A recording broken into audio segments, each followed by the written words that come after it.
Sure. So, can you hear me clearly? Good.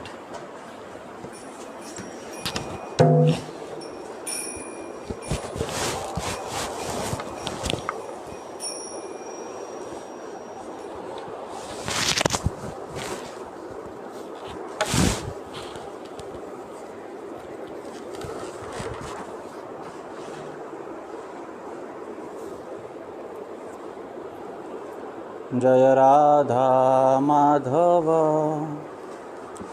Kunj Bihari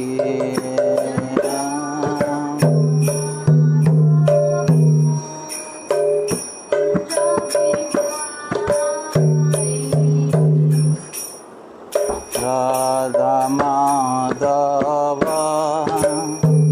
Kunj Bihari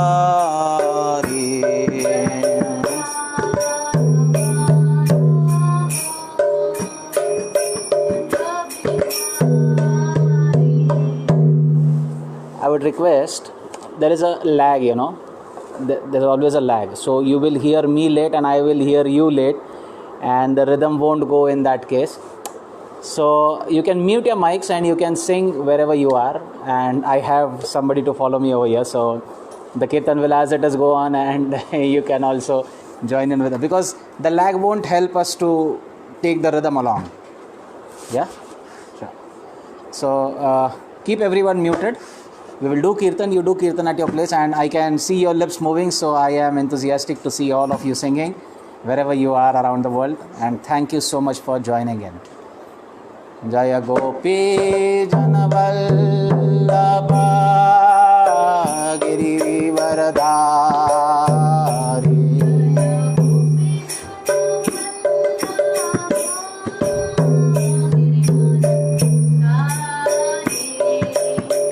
Yashodanandana Braja Janaranjana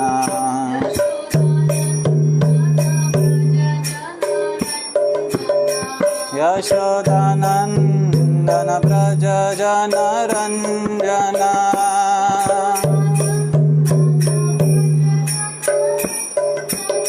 Yashodanandana Braja Janaranjana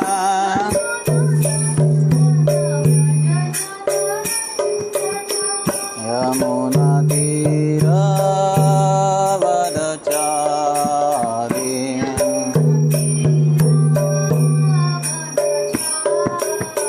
Yamuna Tira Vadachari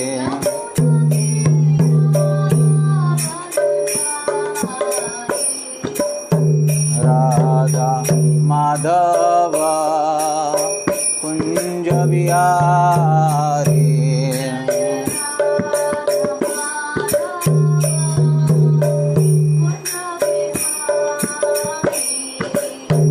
Hare Krishna, Krishna Krishna, Hare Hare, Hare Ram, Ram Ram, Hare Hare.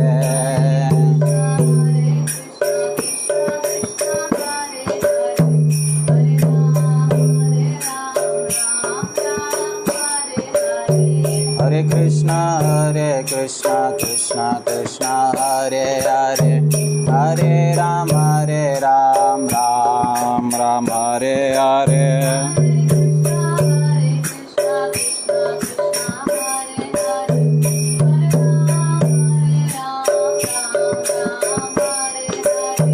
Hare Krishna, Krishna Krishna, Hare Hare, Hare Ram, Ram Ram, Hare Hare.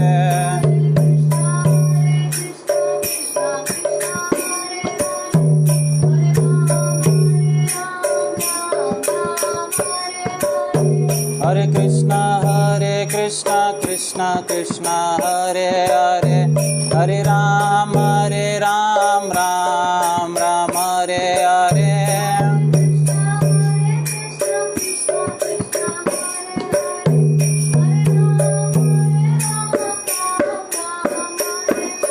Hare Krishna, Krishna Krishna, Hare Hare, Hare Ram,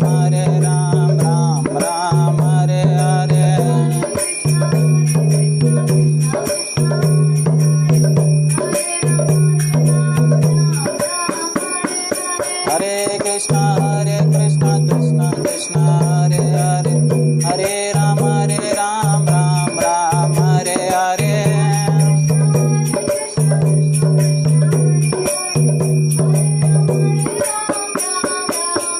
Hare Krishna Krishna Krishna Hare Hare Hare Rama Rama Rama Hare Hare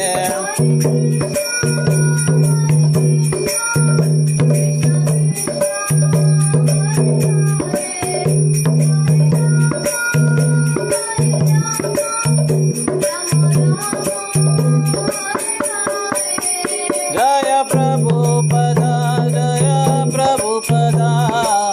Prabhupada Jaya Prabhupada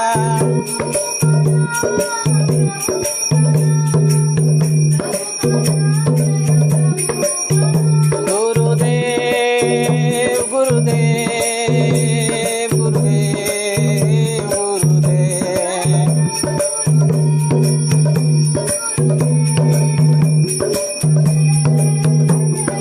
Nitai Gaur Hari Bol Hari Bol Hari Bol Hari Bol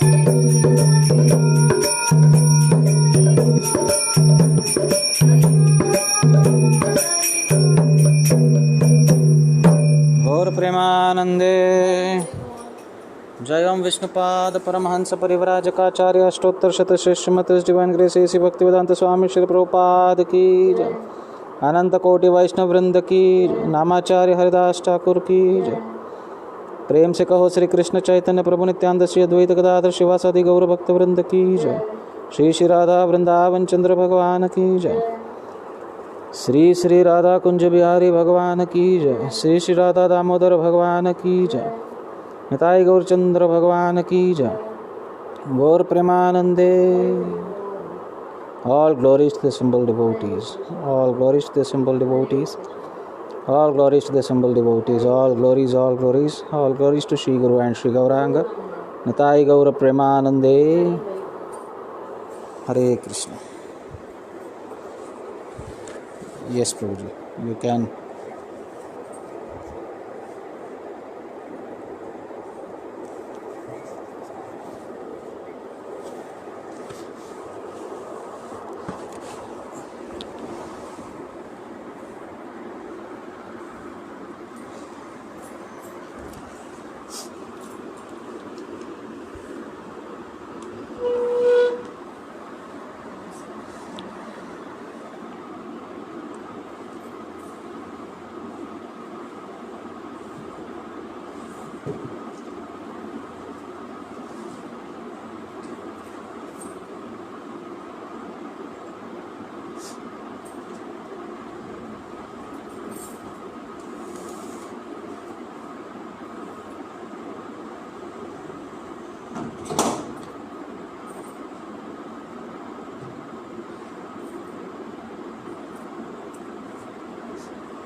I won't bore you. I won't bore you today for that. So.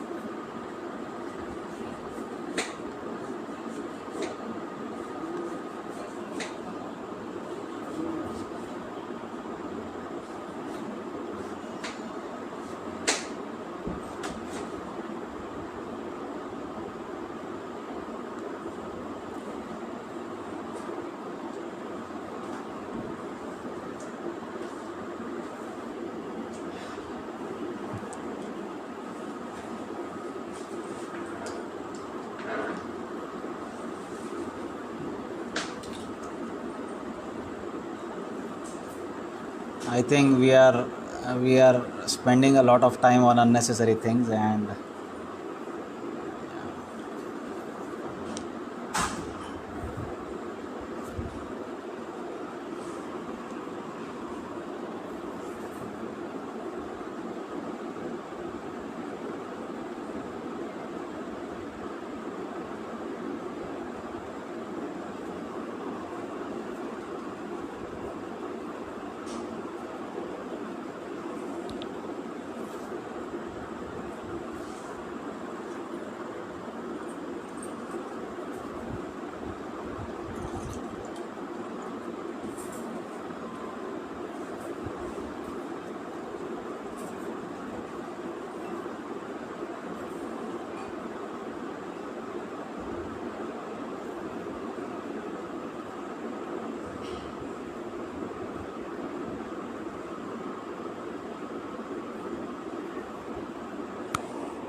Hare Krishna Krishna Krishna Hare Hare, Hare Ram Ram Ram Hare Hare, Krishna Krishna Krishna Hare Hare, Hare Ram Ram Ram Hare Hare, Hare Krishna Krishna Krishna Hare Hare, Hare Ram Ram Hare Hare,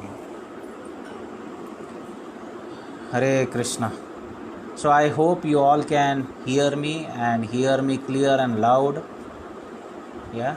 So please type clear and loud in your chat box if you can hear me. And when I'm on Zoom, I'm pretty interactive, so I will always ask you to respond typing something on the chat box.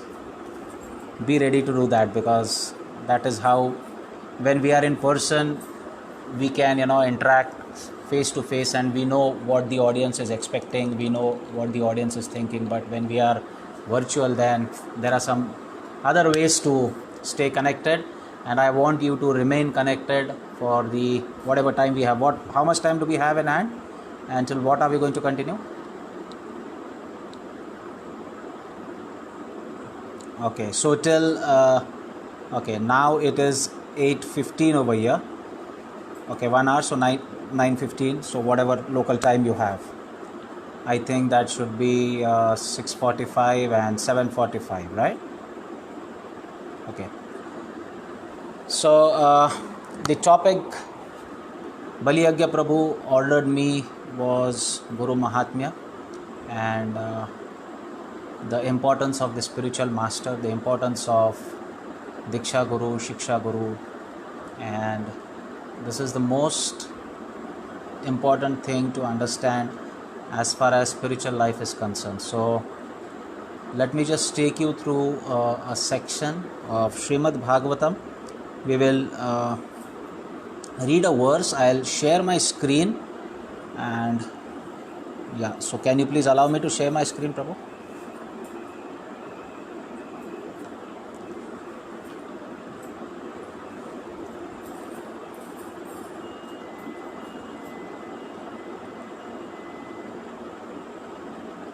Bali Agya Prabhu?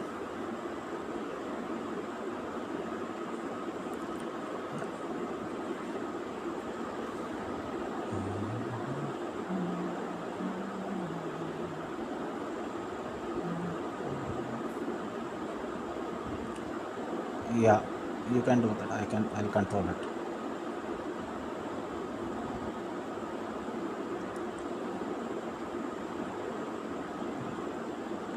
Yeah, I can do that. Yeah.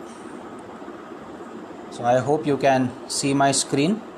If you can see my screen, please type screen in the comment box so that, yeah.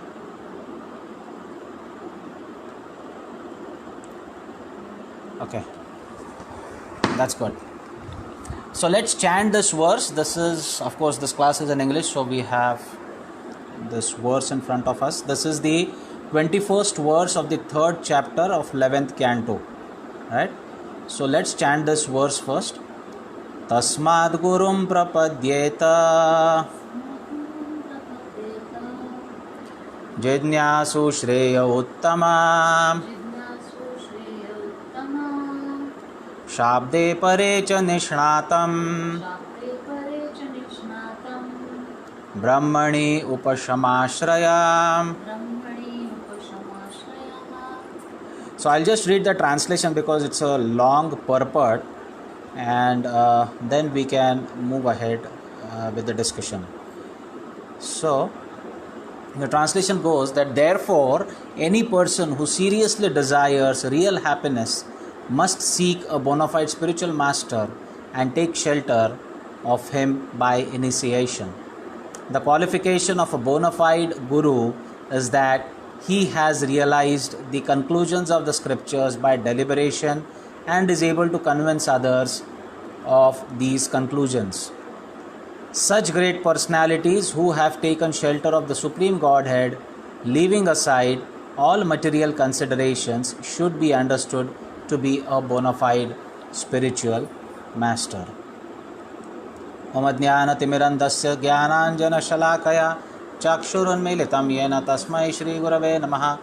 Shri Chaitanya Manobishtam Sthapitam Yena Bhulatale Swayam Rupakadamayam Dadati Swapadantikam Vandeham Shri Guru Shri Utapatakamanam Shri Gurun Vaishnavamscha Shri Rupam Sagrajatam Sagana Raghunathanvitam Tam Sajivam Sadvaitam Savadutam Parijana Sahitam Krishna Chaitanya Devam Shri Radha Krishna Padan Sagana Lalita Shri Vishakhan Vitamscha Namam Vishnupadaya Krishna Preshtaya Bhutale Srimate Bhakti Vedanta Swami Nitinamine Namaste Saraswate Gauravani Pracharine Nirvishesha Shunyavadi Paschatya Deshatarine Jai Shri Krishna Chaitanya Prabhu Nityananda Shri Advaita Gadadhar Shivasadi Gaura Bhakta Vrinda Hare Krishna Krishna Krishna Hare Hare Hare Ram Ram Ram Hare Hare.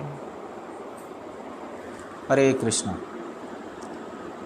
So this section that we are, the verse that we just read is from Srimad Bhagavatam 11th canto, and this whole section actually starts from the 17th verse, I guess. So we will go back and yeah.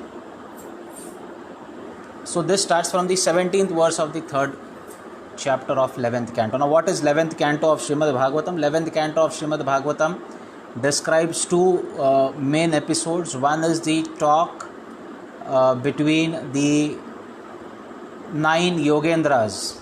These are the 9 sons of Rishabdev who have turned ascetics and who are pure devotees of the Lord. So they had a conversation with a king whose name is Nimi Maharaj. Right? So this is a conversation between Nimi Maharaj and the 9 Yogendras. And the second part of 11th canto, which starts from the 6th chapter, is the conversation between Lord Shri Krishna and Uddhava. So both the episodes are extremely important because it gives a lot of instructions on how to perform devotional service, and that was pure devotional service. So what has happened is these 9 saints, Nava Yogendras means 9 saints, have come to the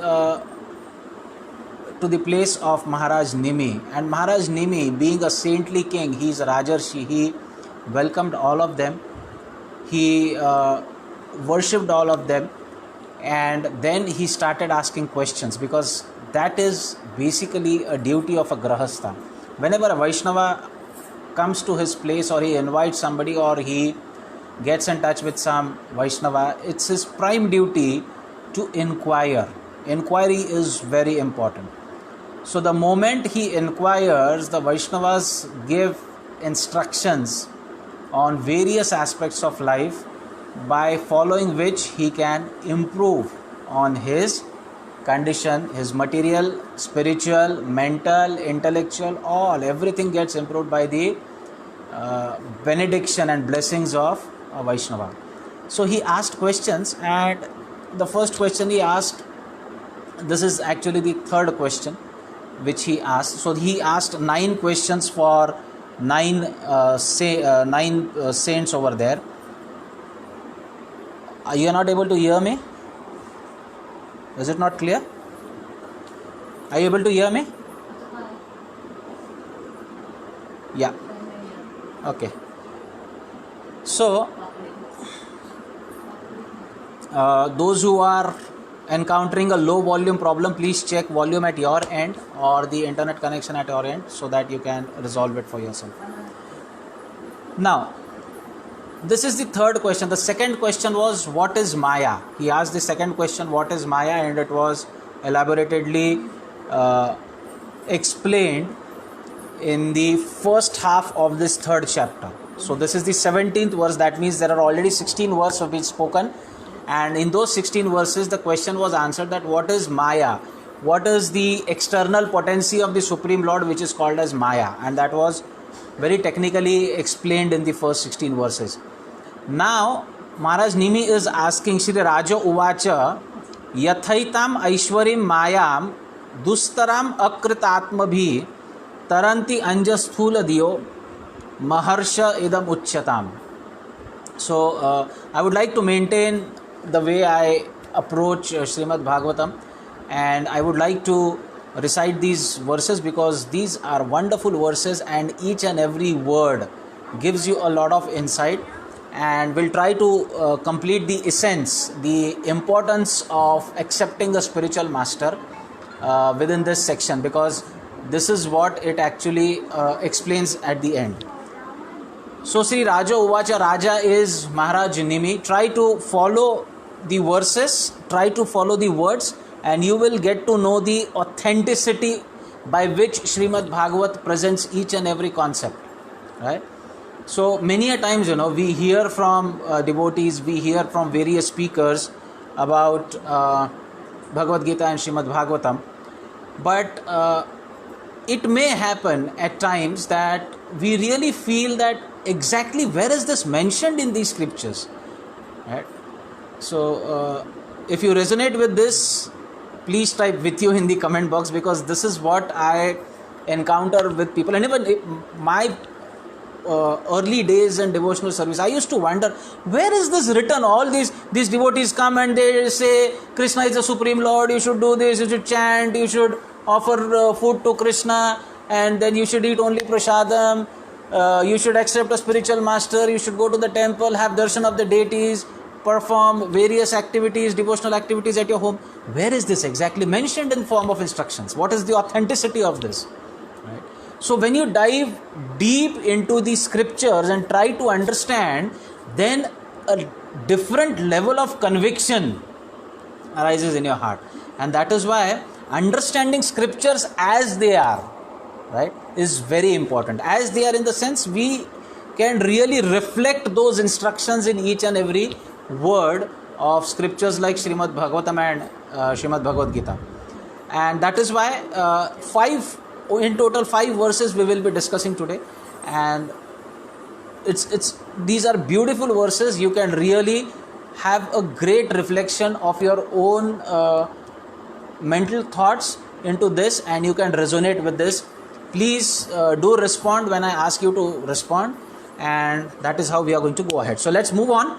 And Yathaitam Aishwarim Mayam Dustaram Akritatmabhi Taranti Anjasthula Diyo Maharsha Idam Uchyatam. So the inquiry, see, how should be an inquiry be? Maharaj Nimi is inquiring that, hey Maharshi, he is inquiring to the saints, hey Maharshi, Idam Uchyatam, please tell me, this is my query, please satisfy my query. And what is the query? That this Maya that you have just explained in the previous verses, how can a sthula dhiya means buddhi or consciousness or intellect, whatever you call, Now, a person whose intellect is into sthul means gross. A person whose intellect is completely engaged in the grosser matter, that means he considers this gross body to be his ultimate existence. He has no idea about what the soul is. He has no idea about what the super soul is. He has no idea about what the relationship between the soul and super soul is. He has no idea of what exactly his identity is. He just considers this body to be the ultimate one. He considers the relationship of the body, the gratificationary material for the senses, to be the ultimate thing in this world, and he considers his entire purpose of existence just to enjoy these matters and materials. That is called sthula diyo. Sthul means gross, and diya means your consciousness or buddhi, your intellect. It's completely infested into the gross material. A person whose consciousness is infested in gross material, right, and who is akrit atma bhi, yeah, akrit atma bhi. Is anybody waiting? I didn't see. No, nobody is waiting. I'm accepting them. Yeah.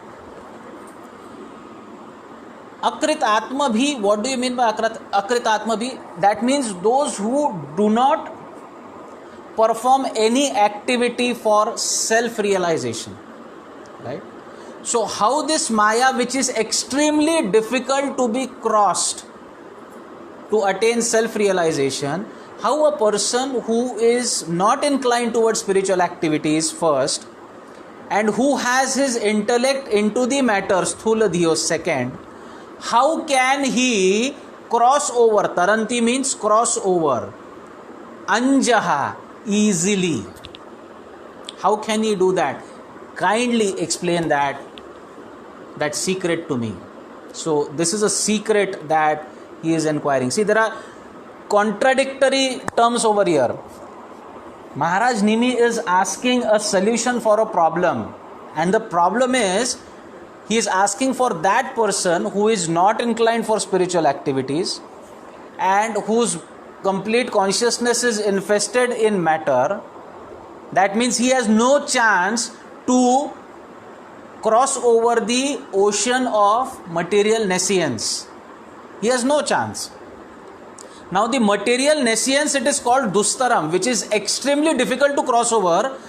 How a person who is so weak in spiritual inquiry, in spiritual activities, in spiritual realizations, in spiritual inclination, he is so weak.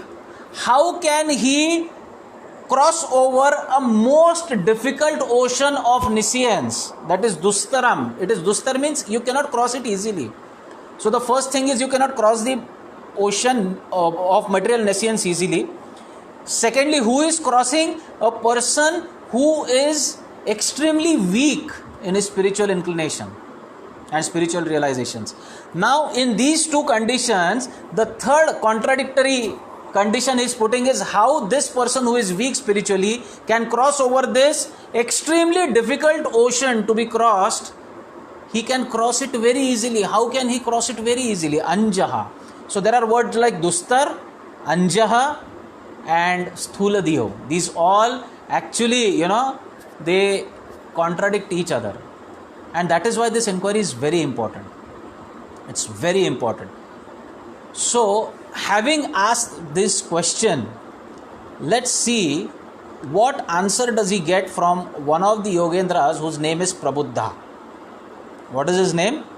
Please type in the chat box. What is his name? His name is Prabuddha. Right? So, Sri Prabuddha Uvacha Karmani Aravamananam Dukahatte Sukhayacha Pashyat Paka Viparyasam Mithuni Charinam Niranam. So now what Prabuddha is replying? See, Karmani Aravamananam. A person who is engaged in fruitive activities, right? A person who is inclined towards fruitive activities or towards material activities. Why does he perform? Why do you perform any sort of activity? So it is said that anybody who performs material activity, he performs for two things. One is dukkhahatyai and second is sukhaya. What does it mean? You perform any material activity to decimate your distress and to acquire your happiness. These are the two things that you do activities for. Anybody in the forum does any activity praying to the Lord that I want more and more distress? Is there anybody who is thanking Krishna? Oh Krishna, thank you so much, you sent this corona and let it be eternally here. We are ready for it. Nobody is there. There was only one person in the whole creation which is glorified in the scriptures, Kunti Maharani, who actually prayed Krishna for distress. Why was it?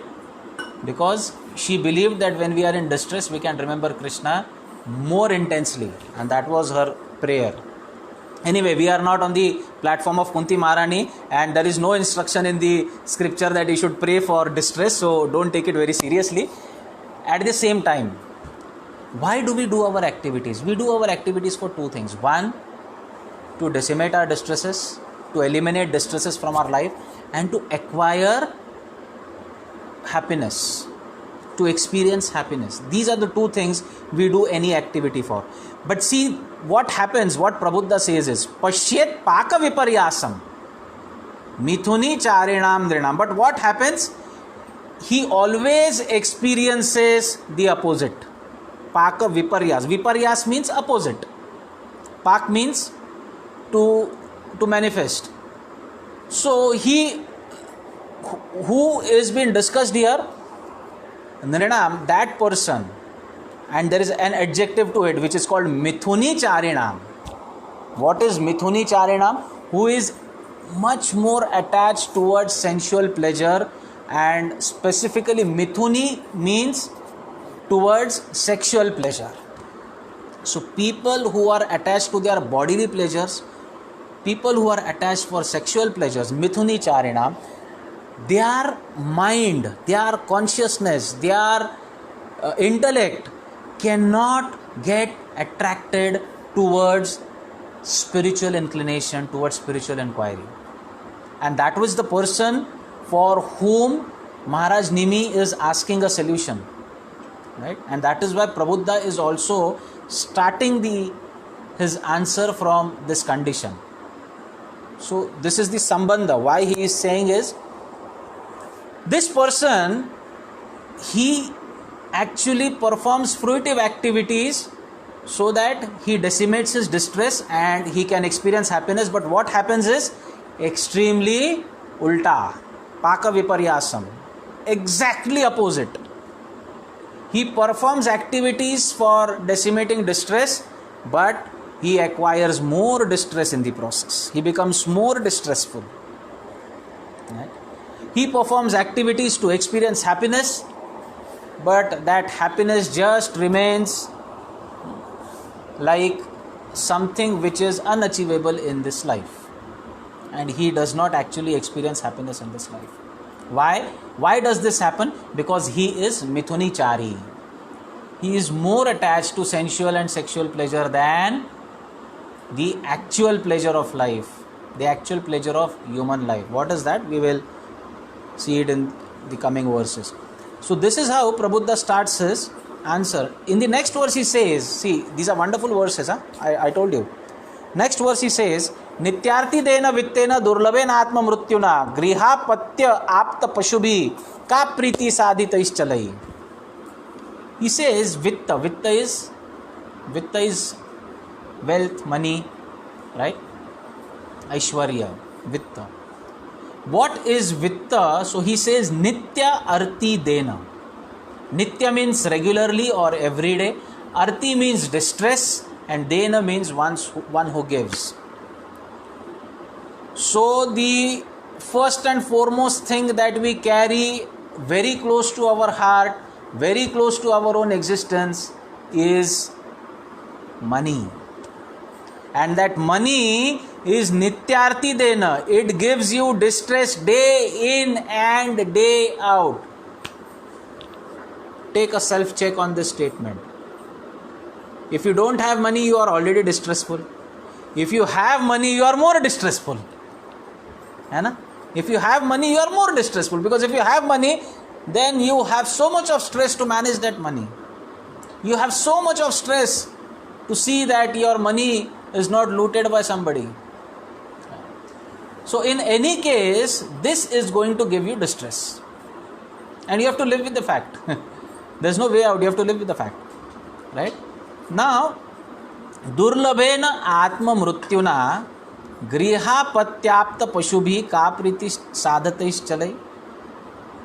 Now, this is very durlabh. What is durlabh? Acquiring money is very difficult. Acquiring wealth is actually difficult, but then it is so difficult that sometimes death is easier than acquiring money.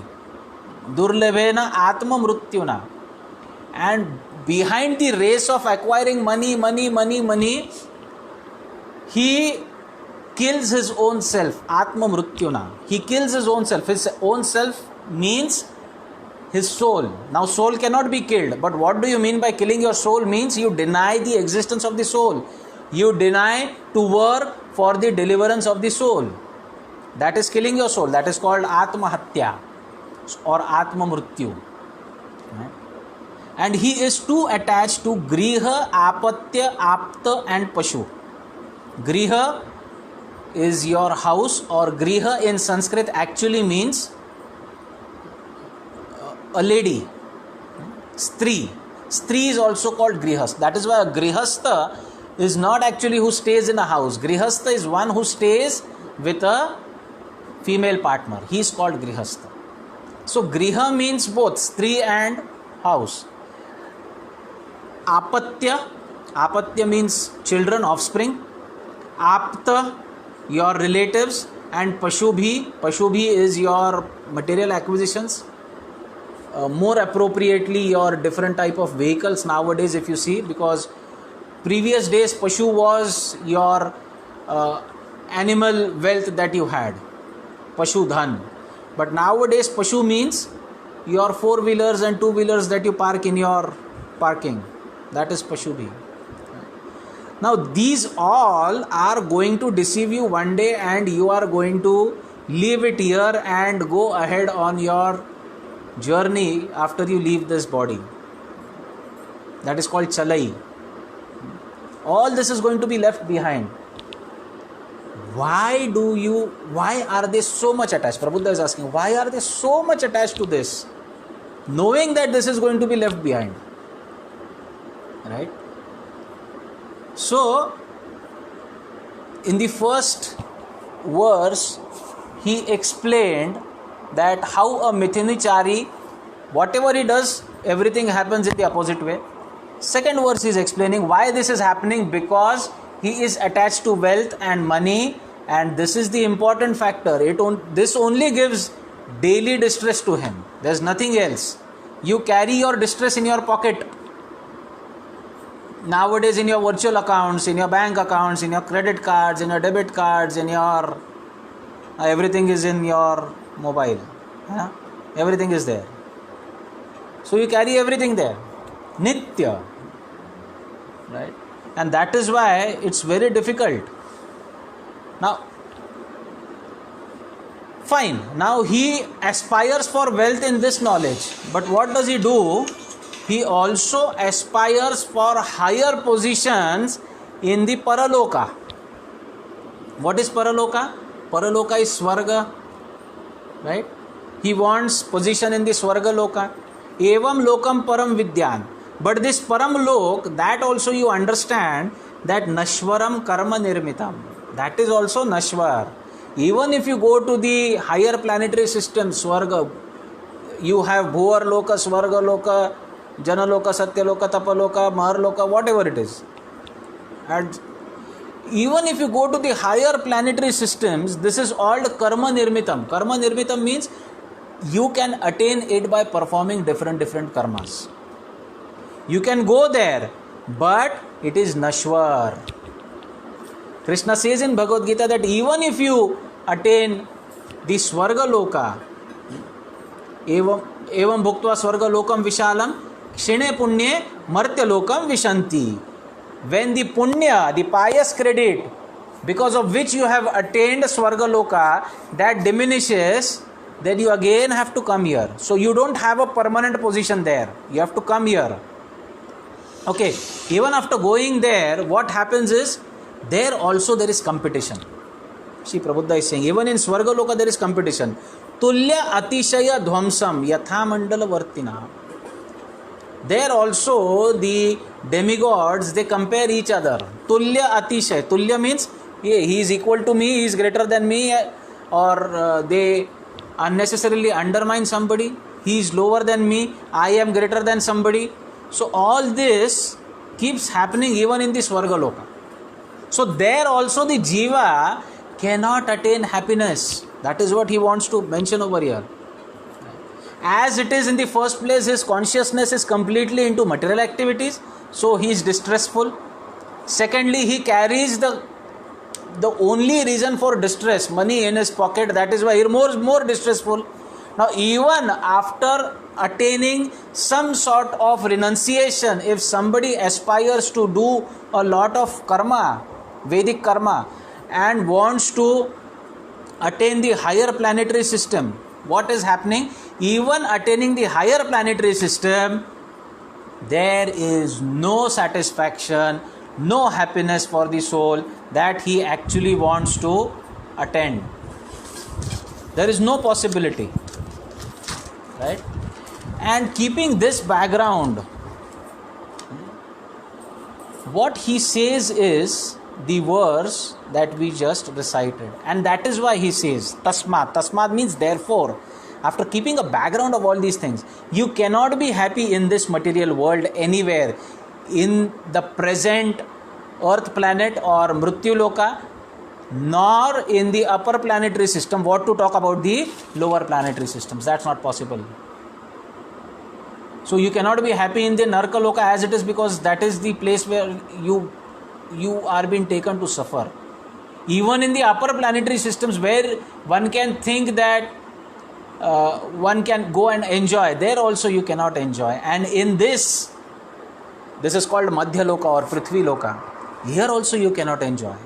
So all three reasons have been given, and that is why the conclusion is you cannot enjoy in this material world. Arjun says in Bhagavad Gita, Krishna says in Bhagavad Gita that this material world is dukhalayam ashashvatam. What do you mean by dukhalay? It is the shelter of dukkha, of distress. This is the place of distress. You have been sent here to experience distresses as a result of your past karmas. That is the fact. Having said that, how can we get delivered from this distressful situation? That is the question. That is the question asked by Maharaj Nevi. Even if we are not inclined towards spiritual life, even if we are not inclined towards spiritual activities, how can we get delivered from this ocean of material nescience? So, to answer this specific question, now Prabuddha ji is saying, Tasma, therefore, because I have explained the background that you cannot be happy anywhere, not in Adholoka, not in Madhyaloka, nor in Urdhvaloka. You cannot be happy anywhere. So therefore, Tasmad means therefore, Gurum Prapadyeta. That is why you have to surrender to a spiritual master, to a guru. Now, what do you mean by surrendering to a spiritual master? Jidnyasu Shreya Uttamam. What do you have to do? Now, Guru is not a fashion icon. Guru is not a status icon. Guru is not something to write on your social media DP that I have a Guru. No, it's not that type of an icon. A Guru is a special arrangement done by Lord Sri Krishna to deliver the conditioned souls. Right? And therefore, it is the primordial duty of every conditioned soul to take shelter and surrender unto the lotus feet of a bona fide spiritual master. Tasmat Gurum Prapadyeta. And what you have to do after surrendering, that is also mentioned. Jidnyasu Shreya Uttamam. Jidnyasu means you have to submit an inquiry. You have to submit a jidnyasa, an inquiry. How should be that inquiry? That inquiry has to be Shreya Uttamam. That inquiry has to be about Uttam Shreya. Uttam means which is about Tamoguna, which is about the mode of ignorance, which is completely transcendental. How can we get delivered from this material world? That is Uttam Shreya. Shreya means Kalyan. Shreya means auspicious, right? And Uttam means the highest Mangal, highest Kalyan, highest auspicious thing in your world. That inquiry you should do. Not that we approach a spiritual master, Guru Maharaj, my son is not getting married, my daughter is not getting married, how I can earn more income, how can I build a new house. These are not the queries that we should. Of course, there are different arrangements for such inquiries. It's not that we should not ask, because our material life is very much linked with our spiritual life, right? If our material life is a problem, it's in disturbance, then our spiritual life also will be in problem. So there has to be some arrangement, and those arrangements are made. We'll come to that point. But the primary inquiry has to be of the topmost class. The main objective of surrendering to the spiritual master is, a spiritual master is not a trash bin, right? That we accept a spiritual master and dump all our sins onto his head and we are now free to do whatever we want. No, it's not an arrangement. The spiritual master is not a trash bin for us. वो कचरे का डिब्बा नहीं है. A spiritual master is there under whose guidance we can perform devotional service. So now this verse explains Tasmat Gurum Prapadyeta Jidnyasu Shreya Uttamam. What should we do after Gurum Prapadyeta, after surrendering to the spiritual master? We should do Jidnyasa. We should put forward a query. What type of a query? Shreya Uttamam. It should be a high class query about deliverance from the cycle of birth and death. Right? Now what is the qualification of a spiritual master? That is also mentioned in this verse. How should a spiritual master be? A spiritual master should be Shabde Parecha Nishnatam Brahmani Upashamashrayam. He must have been taken shelter of the Supreme Lord. He must be pure devotee of the Supreme Lord, and he must be Nishnat. Nishnat means he must be well versed. There is also one more Sanskrit word to the synonym to the word Nishnat, and that is called COVID.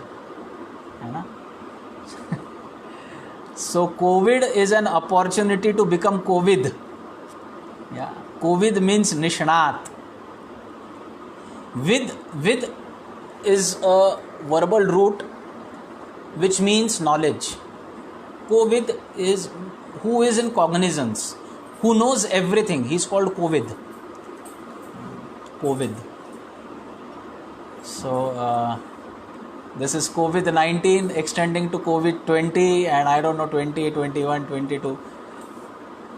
COVID may end, but COVID should be eternal. This is an opportunity for us to reform ourselves internally. Now, how should a guru be? He should be Nishnat, he should be well versed, he should be in cognizance. Shabde and Pare Brahmani. Shabda Brahma and Parabrahma. See, this is how the Sanskrit verses are placed. Brahmani Shabda is common for both Shabda Brahma and Parabrahma. What is Shabda Brahma? What is Shabda Brahma? Shabda Brahma is the scriptures. Scriptures like Srimad Bhagavatam, scriptures like Bhagavad Gita, scriptures like Puran, Upanishad, Ved. These are called Shabda Brahma. Brahma means the Supreme Lord. So Supreme Lord, when he comes, when he descends in the form of scriptures, in the form of revealed scriptures, then the scriptures are called Shabda Brahma. And who is Parabrahma? Parabrahma is the Supreme Lord. So, what is the qualification of a spiritual master? The qualification of a spiritual master that he should be well versed, well cognizant about the revealed scriptures, and he should know exactly who is Parabrahma, who is the Supreme Personality of Godhead. Once, I suppose in Canada or somewhere, Prabhupada had just established the ISKCON movement, and his disciples used to, get some or the other prominent personalities in the society to meet Prabhupada so that they can have a discussion. Prabhupada can explain them the principles of Krishna consciousness, and if they understand, they could go ahead and do something to support the ISKCON movement, and that was their outreach program. So some of Prabhupada's disciples got a prominent person who was who posed to be very well versed in the Eastern religions, like the Indian religion, or you have those Indology and other subjects. So he was very much well versed in all these topics, and he also had a following. He also had his disciples. So he came to meet Prabhupada with 10 of his prominent disciples, and they all were Prabhupada's disciple welcomed them, and they all were sitting in front of Prabhupada, and Prabhupada's disciples were very happy. This is a prominent personality and he has come, and if Prabhupada is able to convince him, then this will help us to establish the ISKCON movement in the country, and that was their whole plan. So they welcome, and he sat over there, and then he started speaking, right? And he said that Swamiji, Prabhupada was called Swamiji at that time. Swamiji,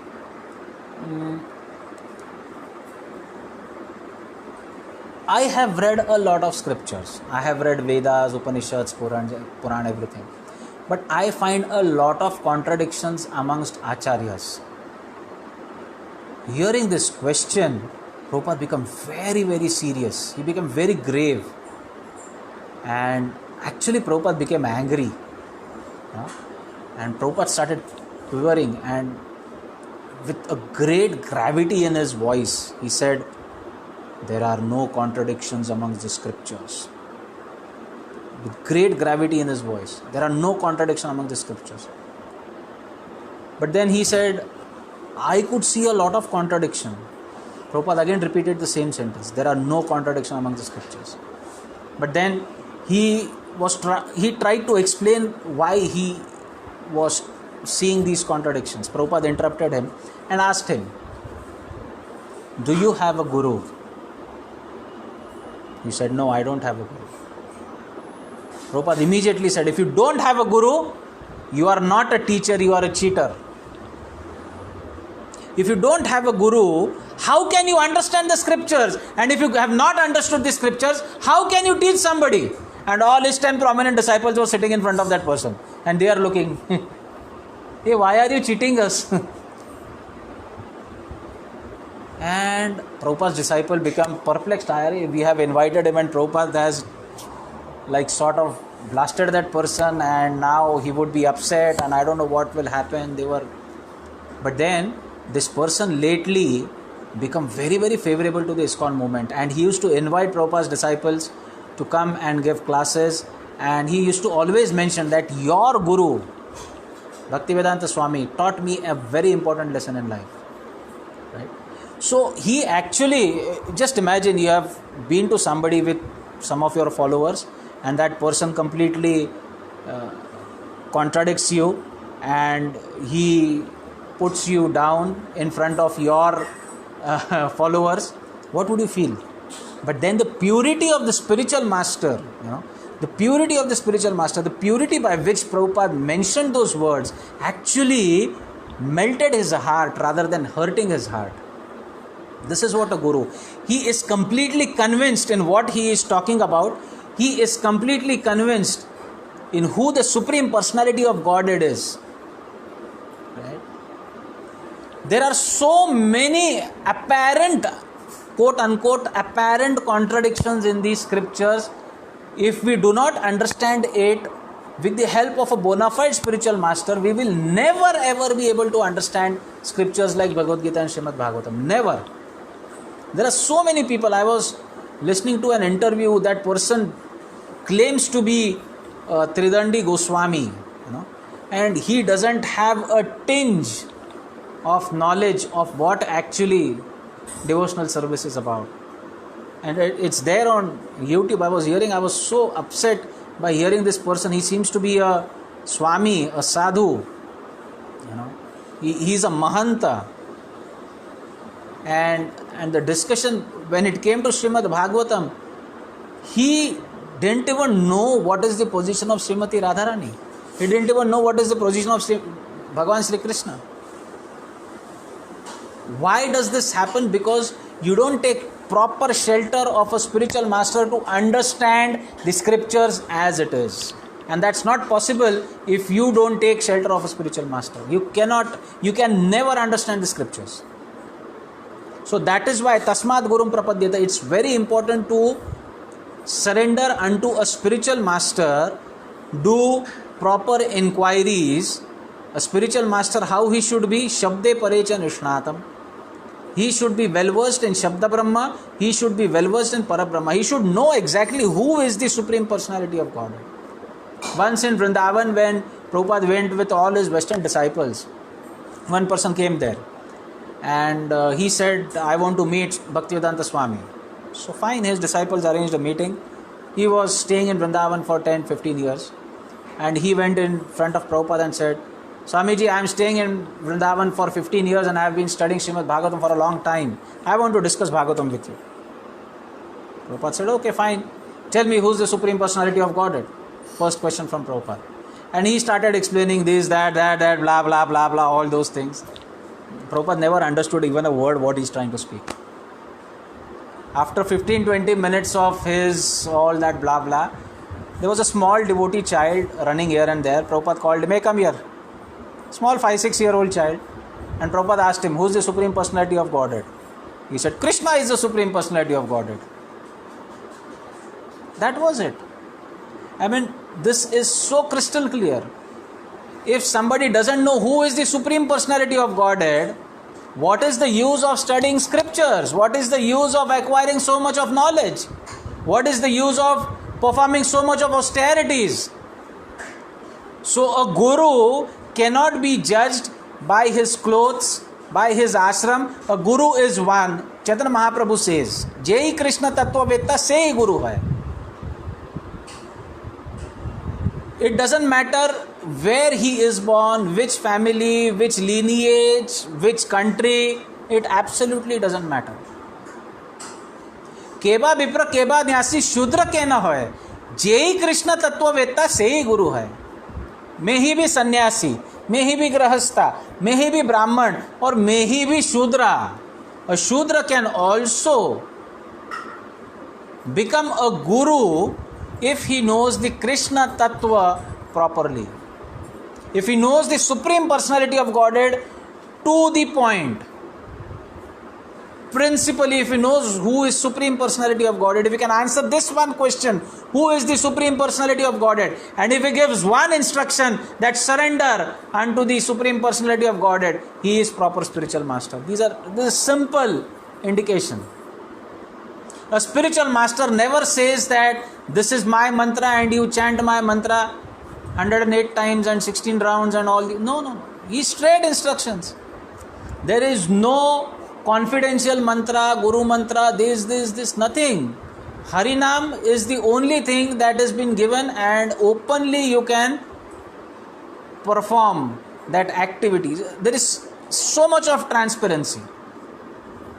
Why? Because if a person is bona fide, if a person is true, if a person knows what he is getting from the parampara and what he is giving, there has to be a lot of transparency in that case.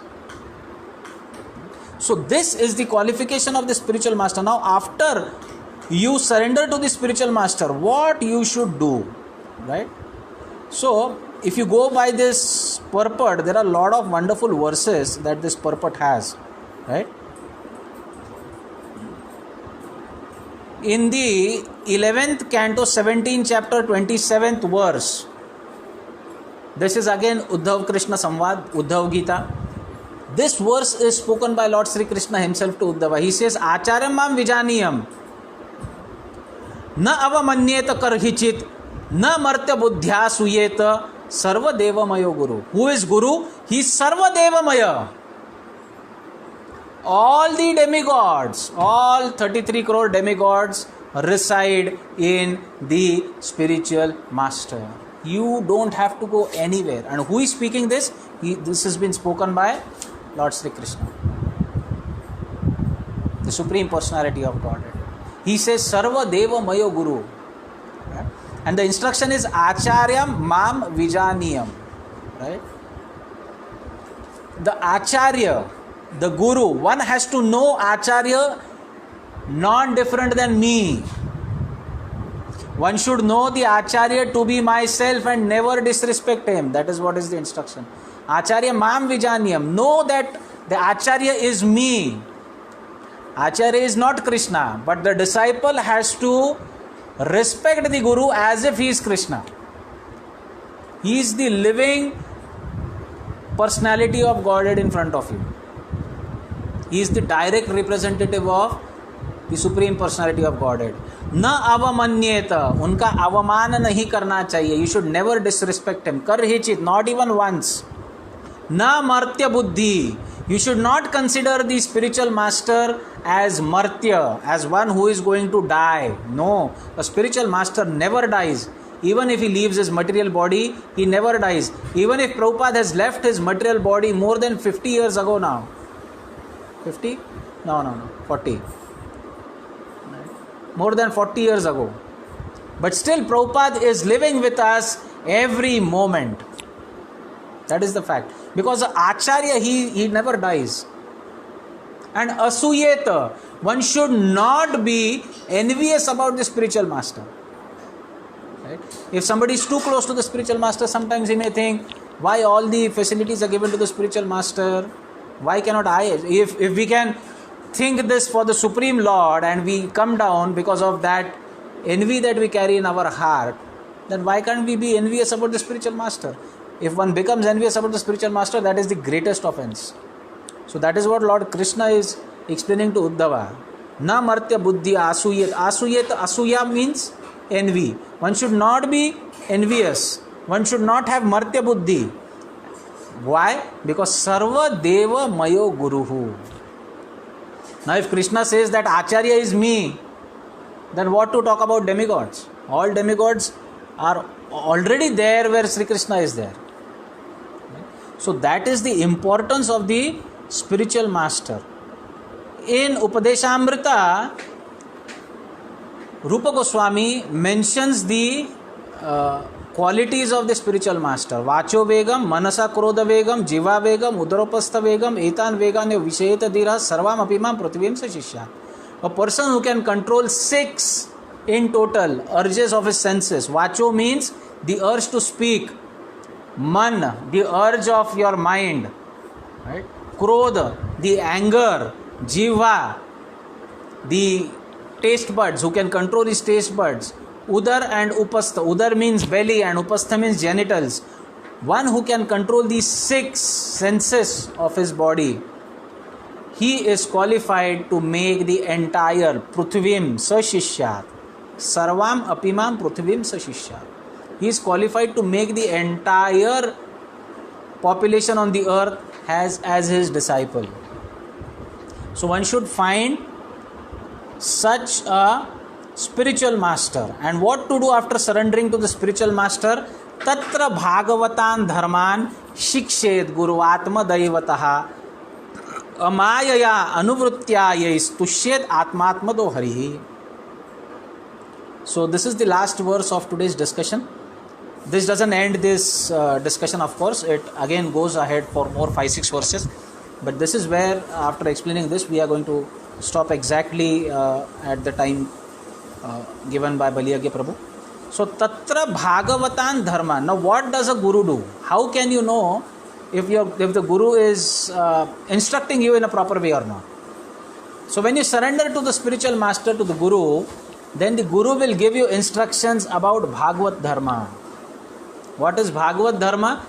It's already been explained in the first part of this discussion. The first question was about Bhagavad Dharma.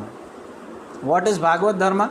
Kayena vacha manasendriyarva buddhyatmanava anusrita swabhavat karoni yadyat sakalam parasmai narayanayeti samarpayet. This is Bhagavad Dharma. Whatever you do it for the pleasure of Sri Krishna, Narayana. That is Bhagavad Dharma. Even Krishna says in Bhagavad Gita, Yad karosi, yad ashnasi, yad juhosi, dadasi, yad tapasyasi kaunteya, tat kurushva mad arpanam. Whatever you do, you offer it to me. That is Bhagavad Dharma. Now, a guru instructs you to perform Bhagavad Dharma. He never instructs that, okay, whatever you have, you just come and surrender unto me. He never says, you chant my name. He never says, you offer me oblations. He never says, you offer me wealth. He never says, you offer me foodstuffs. No. He expects nothing from the disciple. He just instructs.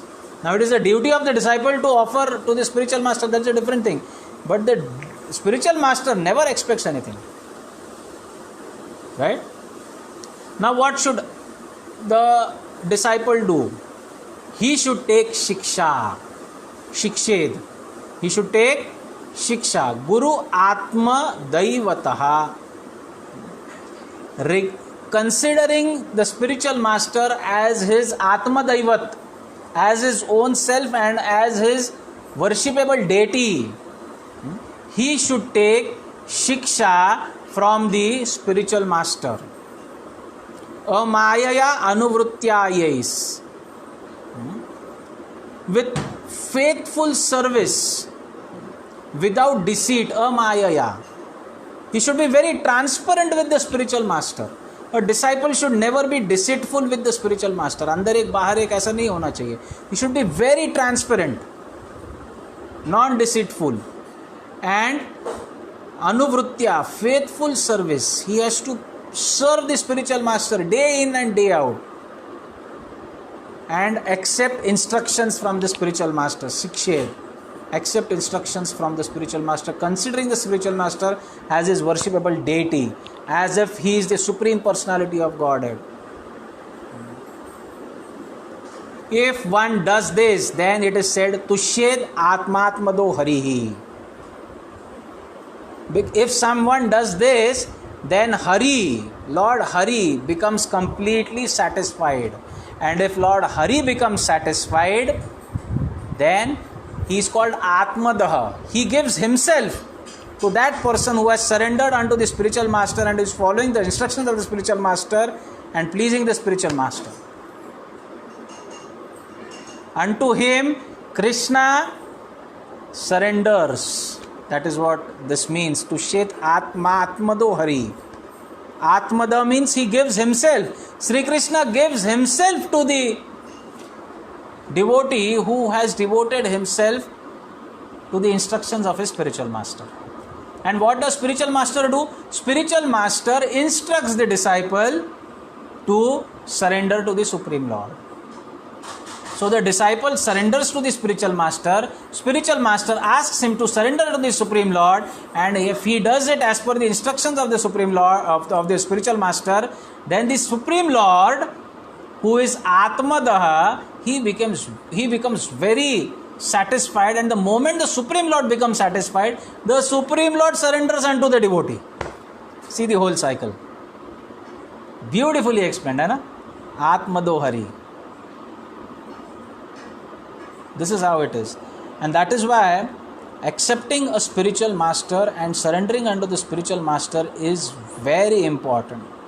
Now there are more instructions about what shiksha one should take from the spiritual master, and beautiful chapter which goes, and these instructions always go ahead. The shikshad word gets applicable to the every word in the verses that will follow in this instruction. So what shiksha a disciple should take from the spiritual master is followed in the instructions from here.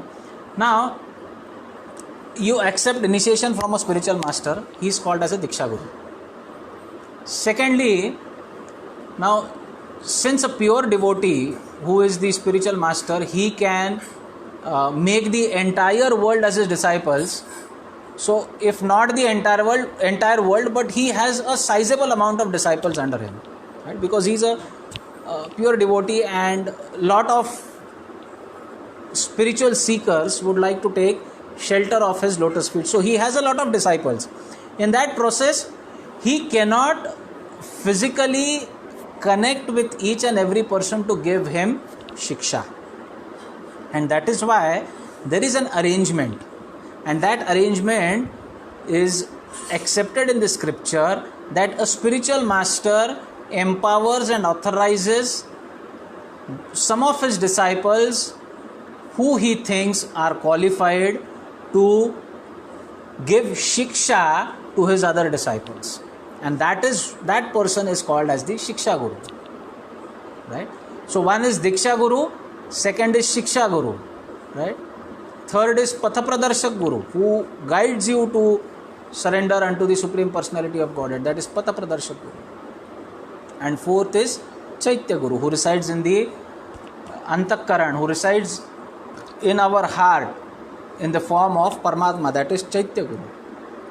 All Gurus, Chaitya Guru, Diksha Guru, Shiksha Guru, Pathapradarshak Guru, they are all on the same platform and respected to be the same. Of course, there is a hierarchy. A Diksha Guru is always above the Shiksha Guru. If in any case, this generally doesn't happen, but if such things happen that the instructions of the Shiksha Guru and the Diksha Guru are contradictory, then the instructions of the Diksha Guru will always supersede the instructions of the Shiksha Guru. So in this way, one has to accept shelter at the lotus feet of Diksha Guru and also accept an authorized Shiksha Guru who can practically teach a sincere spiritual seeker about how to perform devotional service. So this entire Guru Parampara, if one takes shelter of and if follows the instructions, then that person is extremely blessed. And as it is said by Sri Krishna, that he himself surrenders unto such a disciple who is faithfully following the instructions of the spiritual master and performing pure devotional service at the lotus feet of Sri Krishna. Hare Krishna, Krishna Krishna, Hare Hare, Hare Ram, Ram Ram, Hare Hare. So I hope we are on time and I was able to conclude it on time. Next instructions, Bali Agya Prabhu.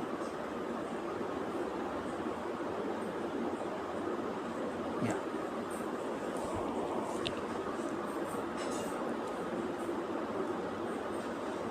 Hare Krishna, Dandavat.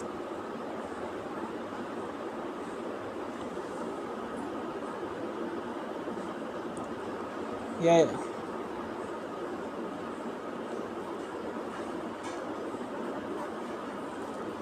Yeah, or otherwise what you can do is you can raise your hand and get unmuted one by one and you can ask questions. That would also help. So there's a question from Shubham Prabhu, how to develop our mentality where we can ask top class questions. Shreya Uttamam. So first understand what is Shreya Uttamam, right? So what is Uttam Shreya? For many of them the Uttam Shreya is like acquiring material wealth, but one who understands that that is not the Uttam Shreya, that is not the ultimate thing that you should ask for. When that happens, that should be the mission in your life to attain spiritual salvation. If that happens, then you will get onto the path of asking spiritual questions and asking questions for your deliverance from the material world. So it all depends on what your understanding about the ultimate goodness in this world is about. So if you can understand that, then you will automatically change your course and completely be surrendered to the process of devotional service. Any more questions anybody would like to ask? We are open for that.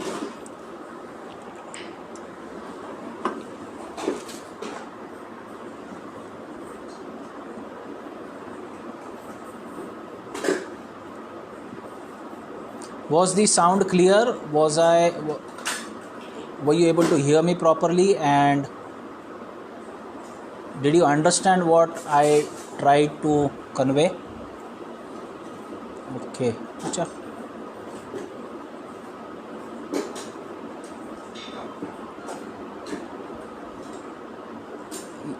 Yes. Your voice is cracking. Just a moment. I'll unmute all of them and you can one by one ask. Yeah.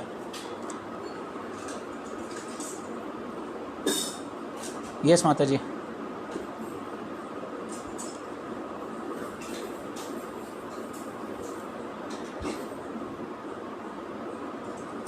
I am not able to hear you, Mataji.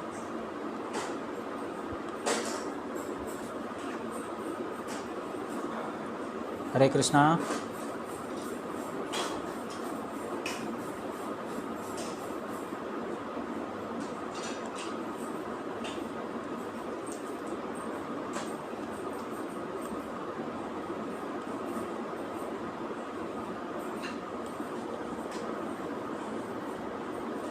Hare Krishna.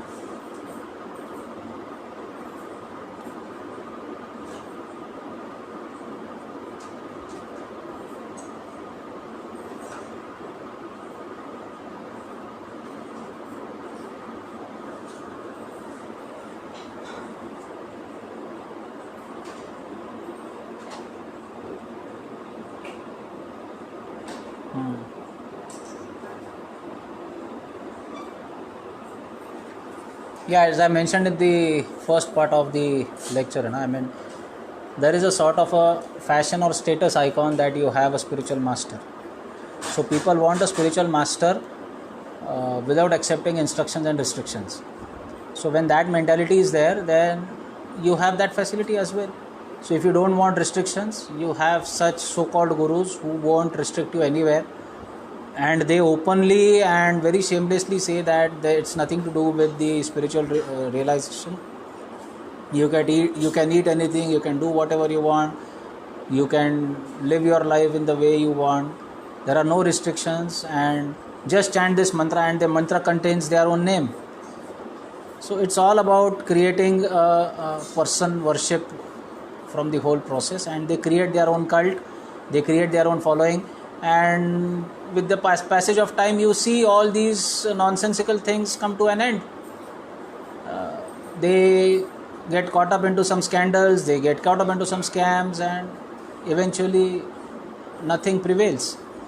So unless and until there is no purity, that's not going to help anybody. Why ISKCON has developed even after Srila Prabhupada. Prabhupada passed way back in 1977-78, right? And today we are in 2020, so it is almost 43 years, right? And still ISKCON is growing. Why? Because it was not a person-centric organization. It was the supreme person-centric organization. That was the difference, right? So if you have a supreme person-centric organization, that means the center should be the Supreme Personality of Godhead. Many of them, they know ISKCON, they know the Hare Krishna movement, but they don't know who is Swami Prabhupada. Just imagine. Prabhupada never, he never publicized his own self. He never advertised his own name. Never ever.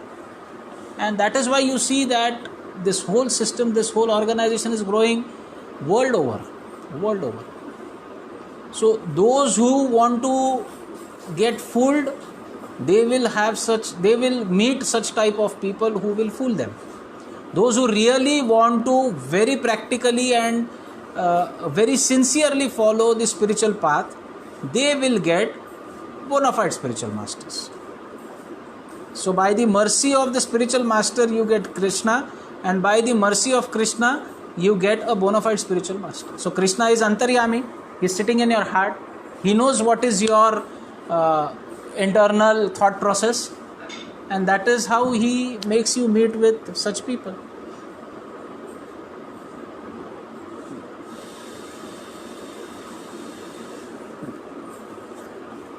I am not able to hear you clearly. Can you just come closer to the mic?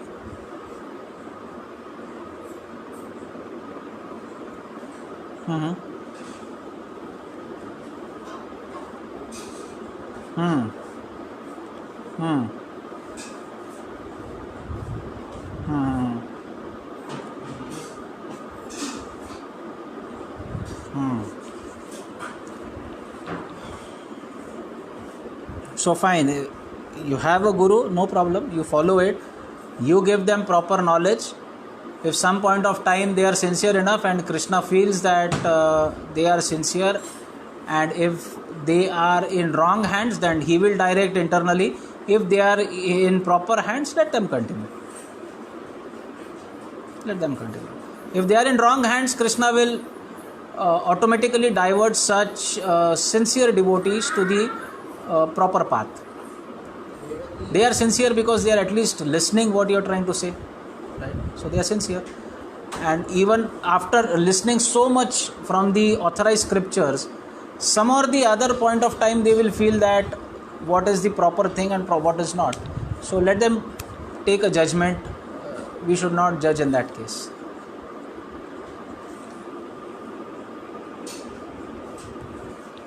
Yeah. Baleshwar Raman Prabhu, Hare Krishna Prabhu, Hare Krishna. As you said, Guru should be respected as Krishna. However, we see many Guru claiming themselves as Guru. So shall we treat them as Krishna? So many Gurus claim themselves as Guru. You honor them as person, Jiva, whatever it is.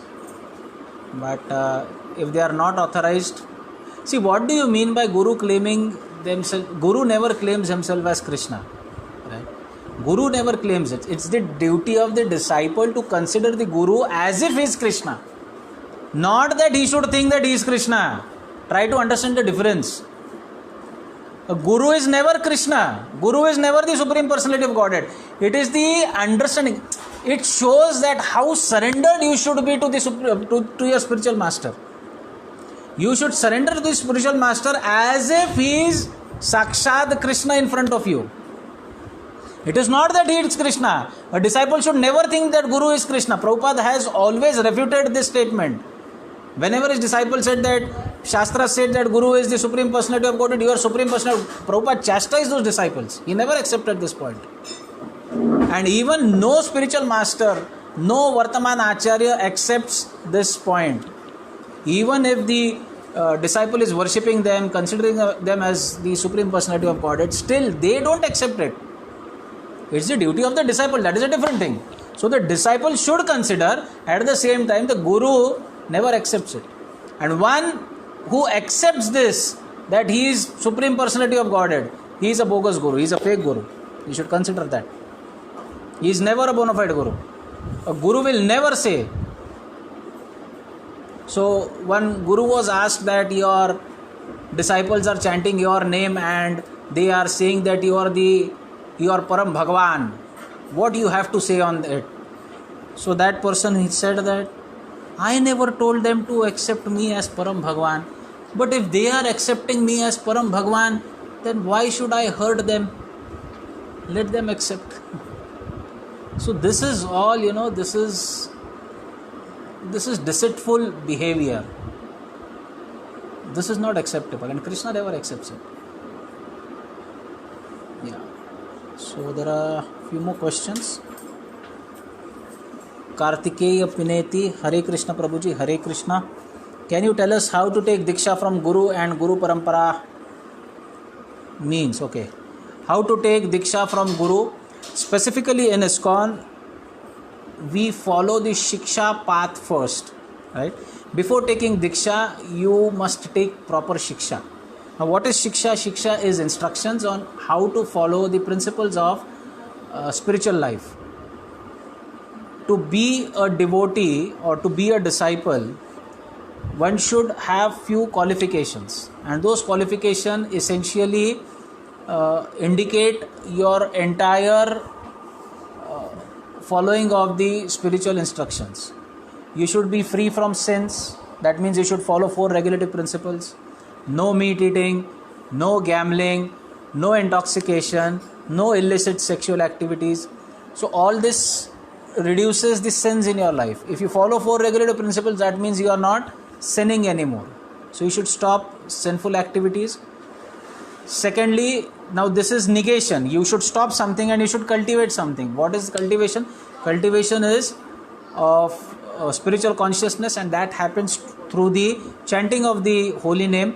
So you should chant a fixed number of rounds every day, and the prescribed number of rounds is 16 rounds of 108 beads of Hare Krishna Mahamantra should be chanted every day. So chant 16 rounds, follow 4 regulative principles, read the scriptures like Bhagavad Gita and Bhagavatam, take proper guidance from your counselors, from your Shiksha Gurus, whoever they are. And in this way, first accept the Shiksha part. Come to that level where you can follow these things. Once you accept the Shiksha and you can show that you can follow these principles for at least a year and a half or two, whatever it is, then the Diksha Guru accepts you as a disciple and gives you formal Diksha. So that is the process what has been followed in ISKCON. ISKCON doesn't want people, sitting in hundreds and thousands and lakhs in front of them and they just throw some water and say you are Dikshit. No, this is not the process of Diksha in ISKCON. In ISKCON, Shiksha is given first and then comes Diksha.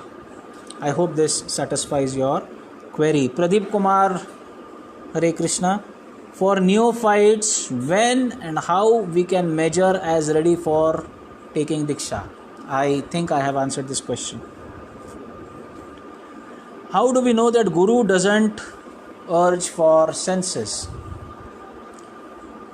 Okay, so see what the Guru is following as his sadhana, right?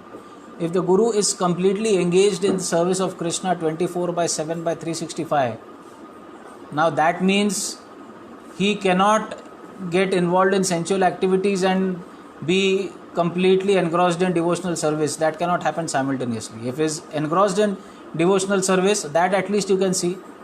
If that is there, that means he has no urge for sensual activities. That's the simple okay. From Krishna directly. Thank you. Generally we heard Vishnu or Hari is Godhead from child age. We feel Krishna is the one of the avatar. This is little bit confusing. Can you clarify? Krishna ji, don't have doubt on your self. Right? What you say is absolutely correct. What we have heard from the childhood is also correct. But what you are hearing now is more correct. There is nothing wrong in the spiritual world. Something is correct, something is more correct, something is most correct. So who is Krishna? If you read Brahma Samhita, you will understand the position of Lord Shri Krishna. Vishnur Mahansa Ihayasya Kala Vishesho Govindamadi Purusham Tamaham Bhajami. That is what it is said. So Mahavishnu, you know how many types of Vishnu are there? There are more than one Vishnus. That is what the scripture says. There are more than one Vishnus. There is Mahavishnu, there is Garbhodakshayi Vishnu, and there is Kshirodakshayi Vishnu. All three Vishnus, the scriptures say, are expansion of Lord Sri Krishna, Govinda. Right?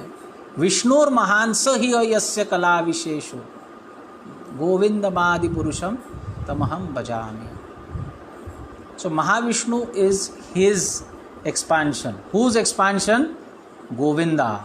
And who is Govinda? Govinda is Lord Sri Krishna.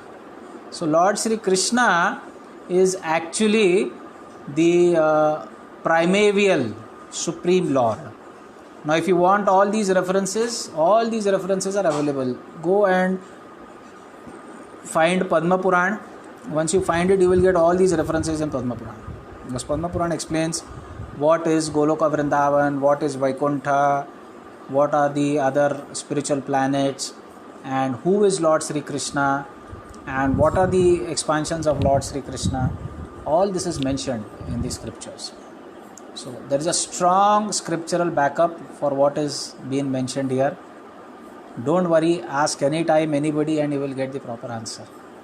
But still I would request, don't doubt your own self. You are Krishna. I was just kidding. Baleshwar Raman Prabhu, yes Prabhu, I meant, shall we treat them as Krishna? Treat whom as Krishna? Other gurus, other guru means whom? If it is bona fide acharyas, yes, you should consider them as representative of Krishnas. But if they are not bona fide acharyas, somebody self-claimed, proclaimed guru, let them be on their own. We have nothing to do with them. Simple as that. Galaxy Note 5, Hare Krishna. I don't know who's this. Prabhuji, as we know, Vishnu, Krishna and Ram are all one. And Ram came before Krishna. So why do we not say Ram as Supreme Personality of Godhead? Wow. Good question. So Galaxy Note 5, please take a note. Actually, you should rename yourself whenever you log into a Zoom meeting, otherwise it's confusing. Who is Lord Ram? Right. See, if you want me to explain this whole thing, it will take at least 15-20 minutes, because the entire creation, is something very different that we have already heard from our childhood. It's not like that.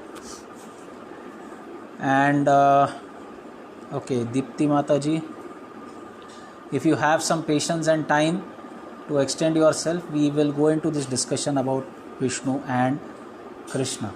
Yes. Now what happens is, Eko Ham Bahusyam, this is the Vedanta Sutra. I was one, and because the Supreme Lord is Ananda Tattva. What do you mean by Ananda Tattva? He is there only to enjoy the bliss, not to manage the material world. But to enjoy the bliss, the spiritual bliss, he cannot do it on his alone. Ekoham, I was alone.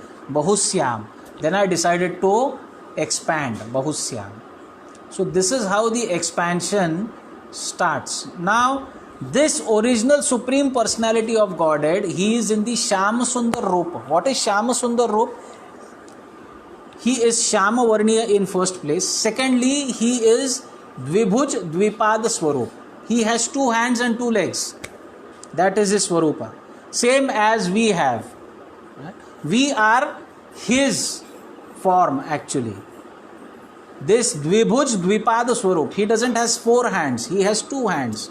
Shyama Sundar Swarup, Dvibhuj Dvipad Swarup. Now this Dvibhuj Dvipad Swarup, now just keep on listening what I am trying to explain. If you are hearing this for the first time, you may not get it in the first place. This lecture is getting recorded. You can hear it once again if you want. When Krishna expands himself, the first expansion comes in the form of 3 energies. What are those 3 energies? It's called the internal potency. There are 3 parts of internal potencies. One is the Samvita Shakti, second is the Sandhini Shakti, third is the Alhadini Shakti. Alhadini Shakti, Alhad itself means giving pleasure. Alhadini Shakti takes the form of Srimati Radharani. The Samvit, with verbal root with we heard. What is with? With means knowledge. Samvit means complete, entire knowledge. So the Samvit Shakti with all the knowledge, right? That Samvit Shakti takes the form of the first expansion of Krishna, that is Balaram. Now you say, is it some sort of a myth that you are creating? No. It has all the scriptural evidences and I can give all of it to you, but this will take a lot of time, so I'm just cutting it short. So Samvit Shakti, the personal form of Samvit Shakti is Balaram. And the Sandhini Shakti, Sandhini means to create. The Sandhini Shakti is the creation of the spiritual abode of the Supreme Lord. So the spiritual abode of the Supreme Lord, which is again completely spiritual, it is not material like this planet. It is spiritual. Even the stones over there, even the mountain ranges over there, even all the so-called dead elements that we find here, they are all spiritual and living in the abode of the spiritual abode of the Supreme Lord. So that whole creation, that is the manifestation of the Sandhini Shakti. So Samvit, Alladini and Sandhini Shakti. Now this Samvit Shakti, which is in the form of Balram, it expands further in 4 forms, which is called as the Vyuha Avatar, Chatur Vyuha. Right? which is called as the Vyuha avatar, which is placed in the Paravyom. Paravyom means the spiritual sky. This Vyuha avatar are 4: Vasudev, Sankarshan, Pradyumna, Aniruddha. But these Vyuha avatars further get expanded into 4 more.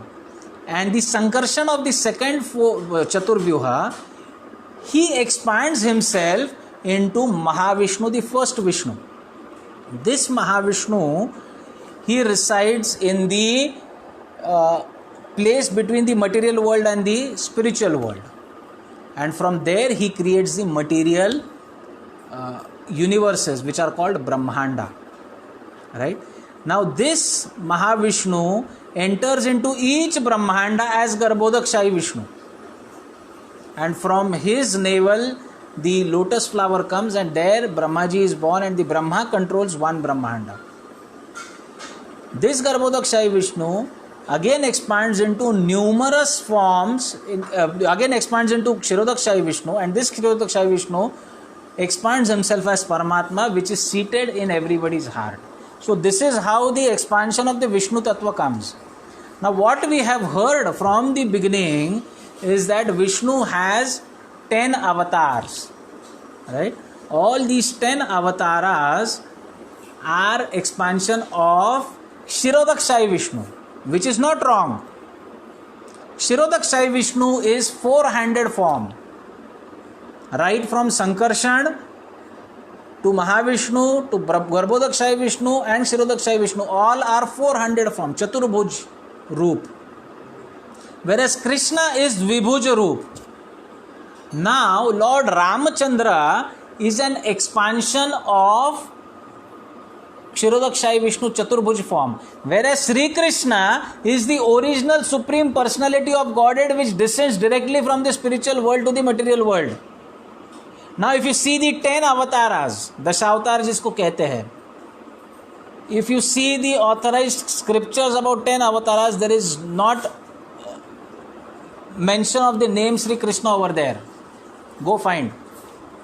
Go see the 3rd canto of Srimad Bhagavatam. The heading of the title of the 3rd chapter of Srimad Bhagavatam's 1st canto is Avatari Sri Krishna.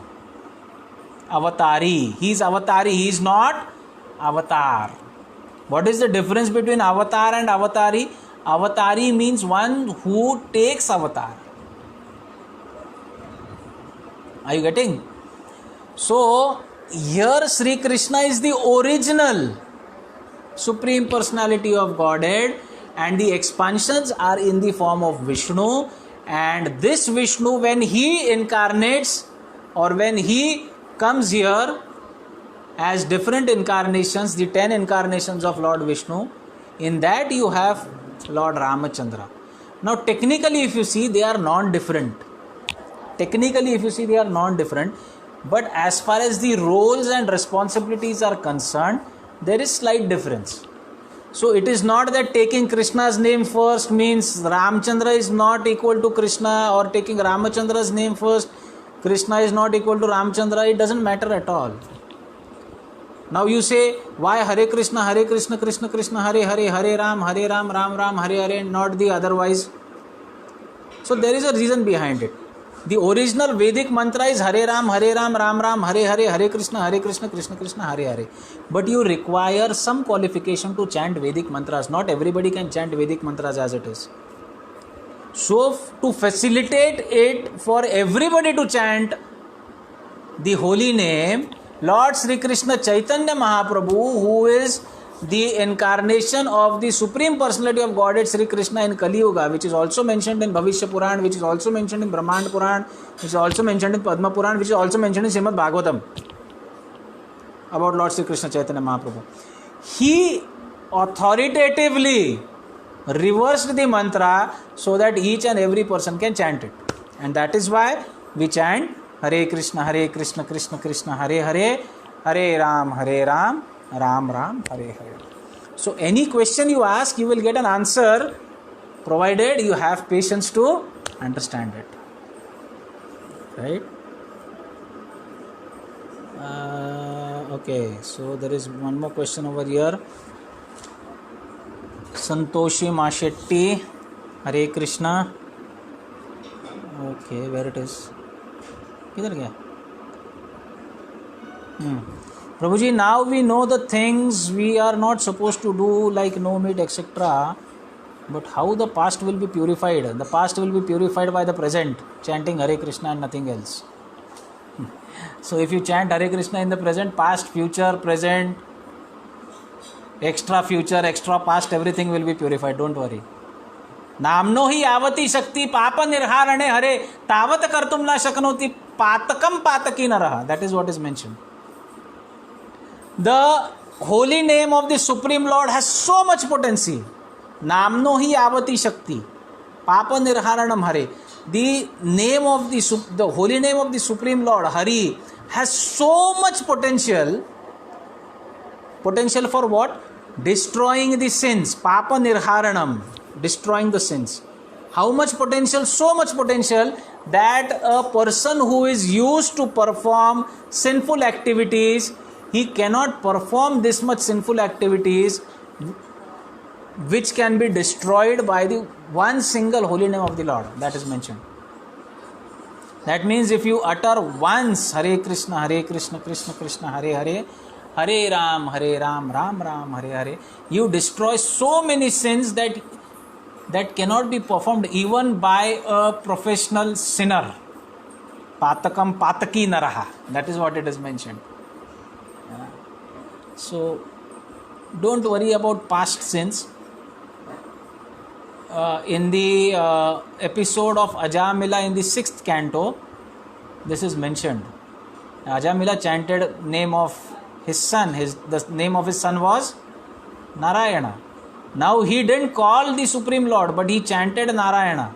He called his son, but he uttered the name Narayana. And there were 4 Vishnu Dutas who came and rescued him from Yamaduta. So Yamaduta asked the Vishnu Duta that why are you rescuing me? He is such a sinful person. And we are the order carriers of Yamaraj. We are here to do the dharma karya. We are here to take them to Yamaraj, to take him to Yamaraj to purify him. Why are you obstructing his purification? At that time the Vishnu Dutas say that you don't know what is you say that you are order carriers of Dharmaraj, Yamaraj, but you don't know what is dharma. You are doing an adharma by taking this sinless person. That is what they say. So Yamadutas, they become astonished. Sinless? This person has such a history of sins that if the computer of Chitragupta sits and compute it, it gets hanged off. He is such a sinful person. And you say that he is sinless? When did he become sinless? What austerities did he perform to become sinless? What atonements did he perform to become sinless? And that time the Vishnu Dutas say that he just uttered the 4 aksharas, Jagada Chaturaksharam, 4 aksharas of this name of the Supreme Lord, Na, Ra, Ya, Na. And the moment he uttered 4 aksharas of the Supreme Lord, name of the Supreme Lord, Janma Kotim Amhasamapi. Amhas means sinful activities. Sinful activities for crores and crores and crores of life got diminished. So what do you talk about your known past? Even the unknown past gets purified. Don't worry about it. There's an analogy. If there is a room which is in dark for tens and hundreds and thousands of years, that room is in dark. The moment somebody enters there and lights a lamp, will the darkness say that I am here for thousands of years, now this lamp cannot diminish me? That doesn't happen. The moment you light a lamp over there, the darkness gets diminished. Similarly, the moment you start chanting, all your sins are finished. Not even this life, crores and crores and crores of past life sins are diminished. What are you talking about this past? So don't worry about it. Shivani T, Hare Krishna, Prabhuji, Hare Krishna.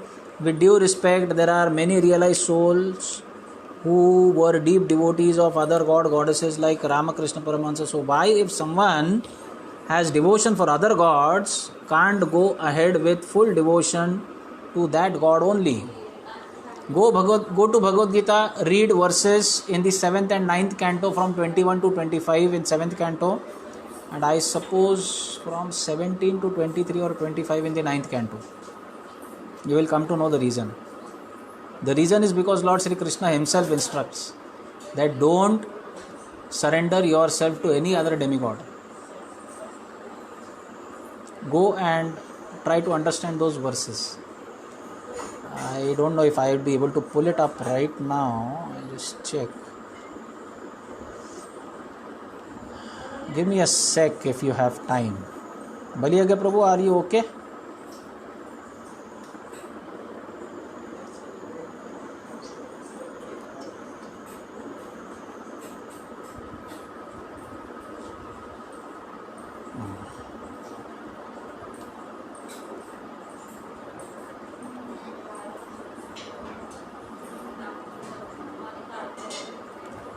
Are you okay? Do you want to move ahead?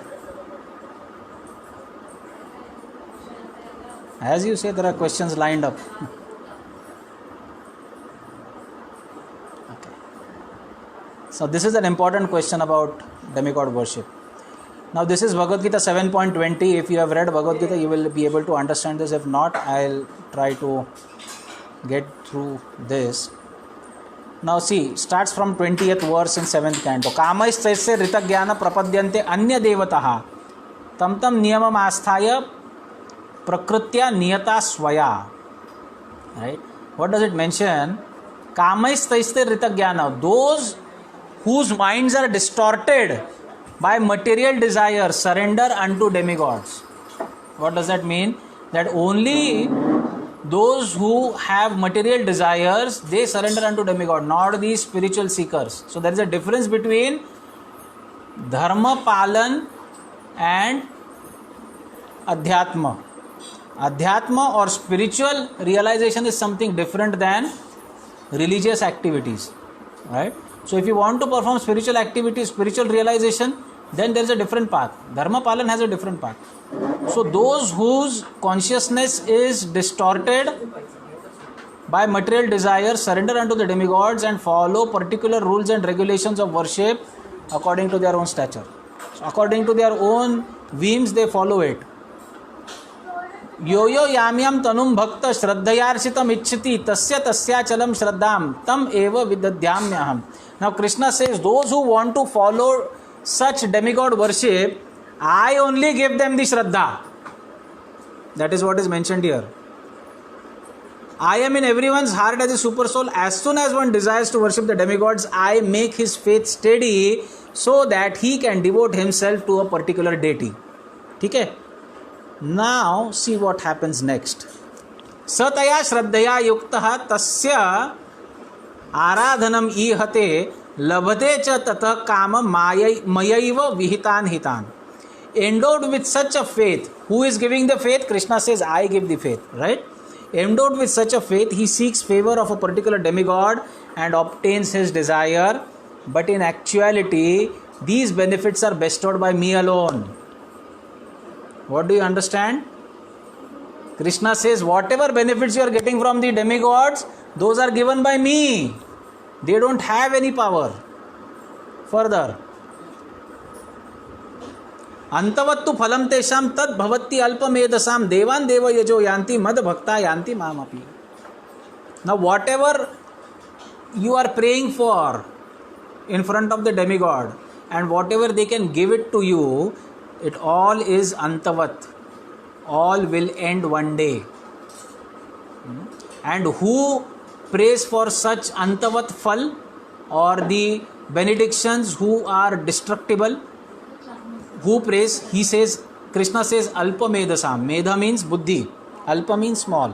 Who has small buddhi, manda buddhi. Who are not so intelligent, they go and worship the demigods. And Devan Deva Yajo Yanti. Those who worship the demigods, they go to the planets of the Devas. Mada Bhaktam Yanti Mamapi. But those who worship me come to me. There is a difference between going to Swargaloka and going to the Goloka. Now if you are a devotee, you aspire to go to Goloka, how can you worship the demigods and go to Goloka? Tell me. If you want to go to the top floor, you need to catch an elevator which can go to the top floor and not to the any floors which will end in the midway. So this is how you find instructions in the 7th canto.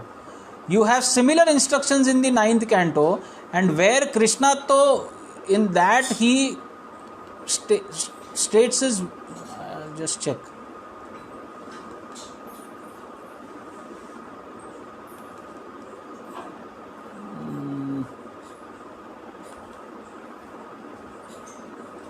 Ananyas-chintayento mam ye jana paryupasate tesham nityabhiyuktanam yogakshamam vahamyam. Krishna gives a direct instruction, Ananya, don't go Anya anywhere, come directly to me. It's a direct instruction. Ananyas-chintayento mam. You can read these verses, beautiful verses. Now see what he is saying. Ye api anya devata bhakta yajante shraddhayanvita tepi mameva kaunteya yajanti avidhi purvakam. What do you understand by this? Whatever man may sacrifice to other gods, O son of Kunti, is really meant for me alone. So eventually you worship any demigod, it goes to Sri Krishna itself. But how? Me alone, but it is offered without true understanding. Avidhi purvakam. What it is said? You worship any demigod. Eventually the object of worship is Sri Krishna only, but it is avidhi purvakam. And if you go and read the purport, what Prabhupada says is extremely astonishing. Right?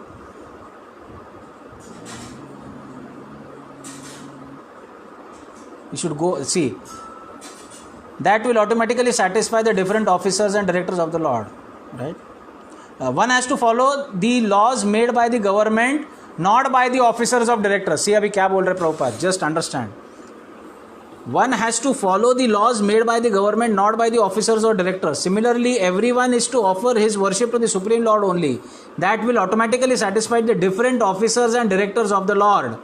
The officers and directors are engaged as representatives of the government, and to offer some bribe to the officers and directors is illegal.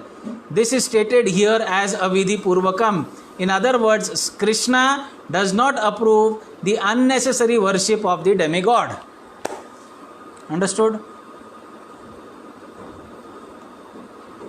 So, the thing is that worshipping demigods means that you are doing it illegally. So, better follow legally. As it is, everything is going to Sri Krishna only. Why not legally? Why illegally? Why do you want to bribe the officers and go? Follow the process. Stay clean, stay safe. Non-bribery clause. Okay, I think we are done. Just one question. All souls are eternal. Why all souls like to serve super soul only? How the super soul, Supreme Lord, got the power? Why some souls are not having death? Lord Shiva, why there are differences in souls? Now these questions, these demand a lot of explanation. And I think I have a restriction.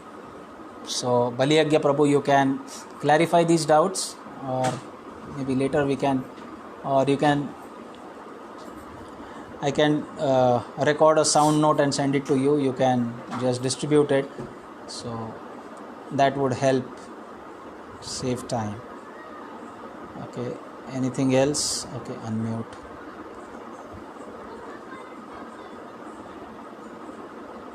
Yeah. Hare Krishna. Hare Hare.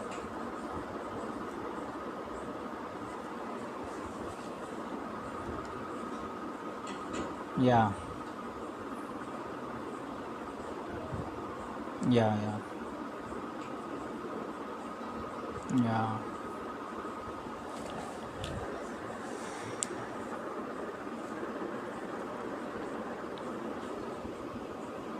I hope I didn't bore you a lot, because that's people complain, Prabhuji, sometimes you bore a lot. So I say okay, fine, but I enjoy. And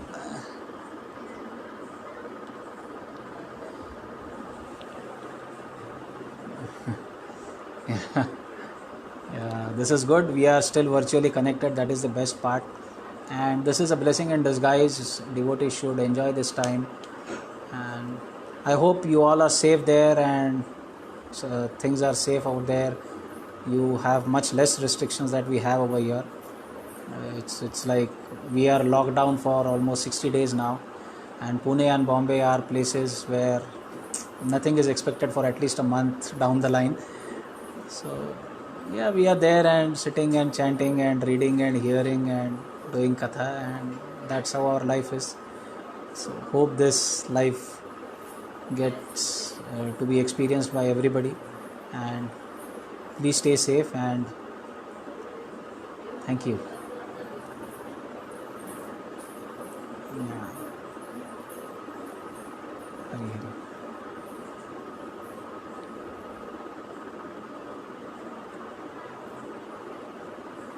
Yeah, anytime. I have all the time. There's nothing for me to do. I have all the time. You can order me anytime. We can arrange. Now, what I would request is, Prabhuji, if you can just share this recording with me, so I can just upload it on the YouTube channel, because I have not recorded. Of course, it's there on my Facebook, but here you have the question answers also, so that will be handy. You can check. So I'll ask Baleshwar Raman Prabhu. I think he's there or no. He must have left. I'll ask Baleshwar Raman Prabhu to get in touch with you, and you can share it with him. He handles my YouTube channel then. Right? Okay. Thank you so much. Thank you all of you, and thank you for giving an opportunity. Hare Krishna. Hare Krishna. Hare Krishna. Jai Srila Prabhupada ki jai.